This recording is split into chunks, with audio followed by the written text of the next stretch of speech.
আমি এখন আছি লালন শাহের মাজারে। এটা হলো পারমাণবিক বিদ্যুৎ কেন্দ্র। আর এটা হলো, তো গাইজ এটা কিছুদিন আগের কথা। আমি আর আমার বন্ধুরা ভাবি কোথায় ঘুরতে যাব। তো প্ল্যান করতে করতে আমাদের মাথায় আসলো আমরা যাব কুষ্টিয়াতে বেড়াইতে। তো কুষ্টিয়াতে বেড়ানোর জন্য আমরা আগের দিনেই অনলাইনে ট্রেনে টিকিট কেটে রেখেছিলাম।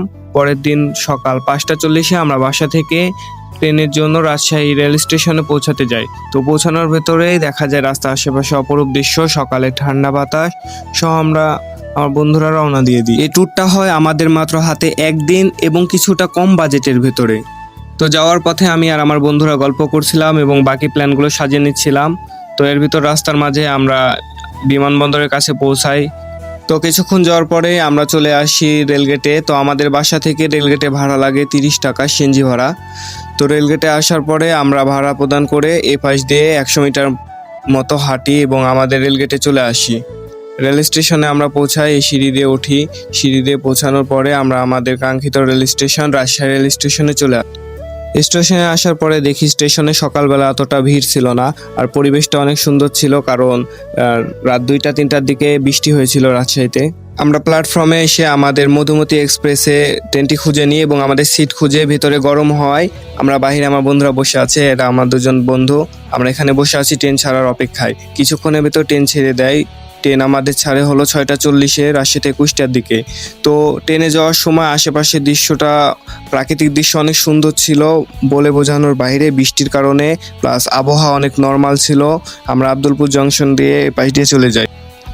ট্রেনে যাওয়ার সময় প্রাকৃতিক পরিবেশের পাশাপাশি আমরা অনেকগুলো স্টেশন সাথে অনেকগুলো মানুষকে পিছনে ফেলে সামনের দিকে এগোতে থাকি। তো অনেক সকালে আমাদের বাসা থেকে বের হওয়ার জন্য আমরা সকালে নাস্তা করে আসতে পারি নাই। আমাদের প্ল্যান ছিল ঈশ্বরদী এসে খাবো।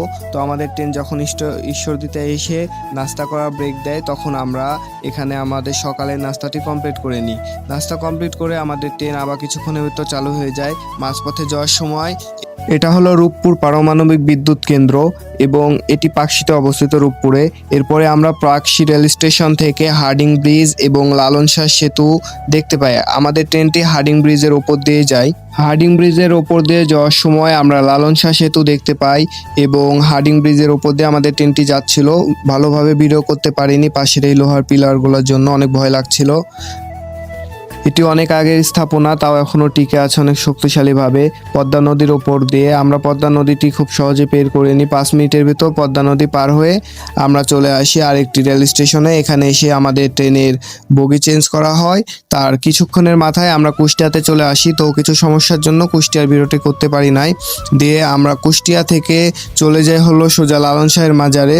লালন শাহের মাজারে যে আমরা বন্ধুরা কিছু ভিডিও এবং ফটোশুট করে, তো আমরা যখন পৌঁছাই তখন লালন শাহের মাজারটিতে কিছু সংস্কার কাজ চলছিল, তার জন্য অত মানুষ ছিল না। প্লাস অন্য সময় মতো গেলে এখানে বাউল গান শোনা যায় এবং অনেক রকম লালন শাহের ভক্তরা এখানে উপস্থিত ছিল। পাশে লালন শাহের কবর ছিল এবং তার অনেকগুলো মুরাদেরও কবর এখানে ছিল। তো আমরা লালন শাহের মাজারে আরও কিছুক্ষণ ঘোরাঘুরি করি এবং অনেক জায়গা দর্শন করি। এখানে অনেক ফটোশ্যুট করার পরে আমরা ওইখান থেকে চলে যাই হলো রবীন্দ্রনাথ কুঠিবাড়ির দিকে। তো কুঠিবাড়ি যাওয়ার পথে এখানে আরেকটি নদী পড়ে। এটাকে গুগল ম্যাপে মধুমতি নদী দেখাচ্ছিল, বাট এখানে এনারা অন্য একটি নামে এই নদীকে আখ্যায়িত করে। তো আমরা এই নদী পের হয়ে অটোতে করে চলে যাই হলো রবীন্দ্রনাথের কুঠিবাড়িতে। কুঠিবাড়িতে আসার পরে এখানে আমরা টিকিটের প্রাইস দেখতে পাই। সাধারণত বাঙালিদের জন্য 30 টাকা এবং বিদেশিদের জন্য এখানে দাম লেখা আছে।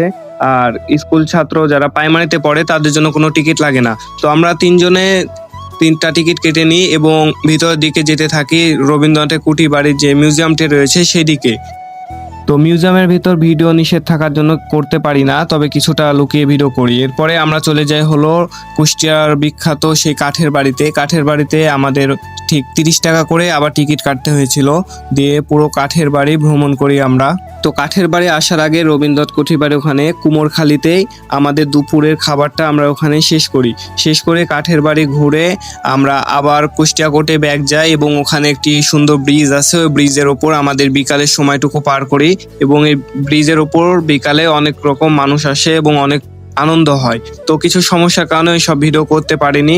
তবে গাইজ আশা করি পরবর্তীতে আরো অনেক সুন্দর সুন্দর ভিডিও আনবো এবং আপনাদের সাথে আবার দেখা হবে। চ্যানেলে নতুন হলে অবশ্যই চ্যানেলটি সাবস্ক্রাইব করে ফেসবুক পেজটি ফলো দিয়ে লাইক করে আমাদের পাশে সাথে থাকুন এবং এরপরে কিরকম ভিডিও চান তা অবশ্যই কমেন্ট করে জানাবেন। তো আজকের মতো এই পর্যন্ত, বাই বাই, দেখা হচ্ছে নতুন ভিডিওতে।